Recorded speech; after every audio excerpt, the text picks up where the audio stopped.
It's the most exciting day of the year, according to Matt Patricia, the first camp practice in pads. The guys were out there in full equipment for the first time since the end of the season last year, and it was sure good to hear the cracking of those pads hitting each other once again. Not only did we get to see some of those thuds happening again, but there were actually a few live tackling reps at the end of practice in goal line work. The guys say there's always a different feel once the pads come on.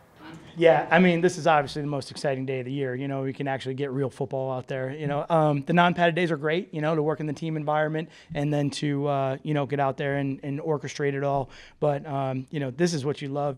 It's real football now. I mean, you can say what you want, but this isn't real football until you're putting on the pads and you're banging around. It felt a lot more like football, definitely. You know, coming out here every day with just jerseys is sweet, you know. Takes a little weight off of you, but putting the pads on, helmet, you know, thigh pads, everything, that's what you dream of. You know, we felt like football today. After the first hit, it's, you know, like you've been playing forever, so just got to get the first one out of the way and build from here.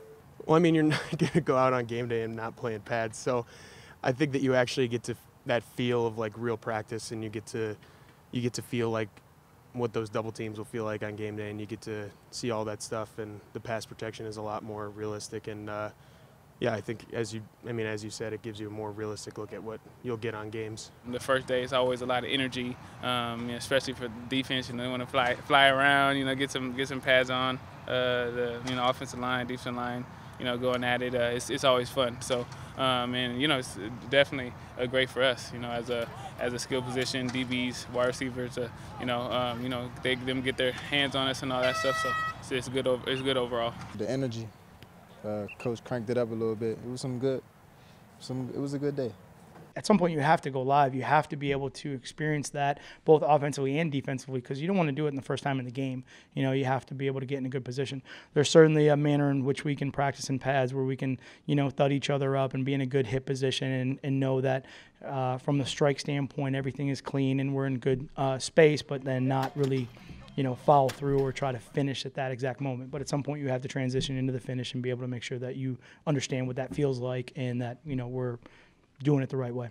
Matt Patricia seemed to indicate we might see more of that live tackling as practices continue, because he doesn't want the games to be the first time his players are tackling to the ground. Now, one more thing of note, Marvin Jones Jr. went down during yesterday's practice, but he was back out at practice today in full pads and seemed to be a full participant. The Lions have one more day of practice tomorrow before taking a day off from the field on Tuesday. We'll be keeping you up to date with all of Lions Camp presented by Rocket Mortgage on the Lions site. For DetroitLions.com, I'm Tori Petry.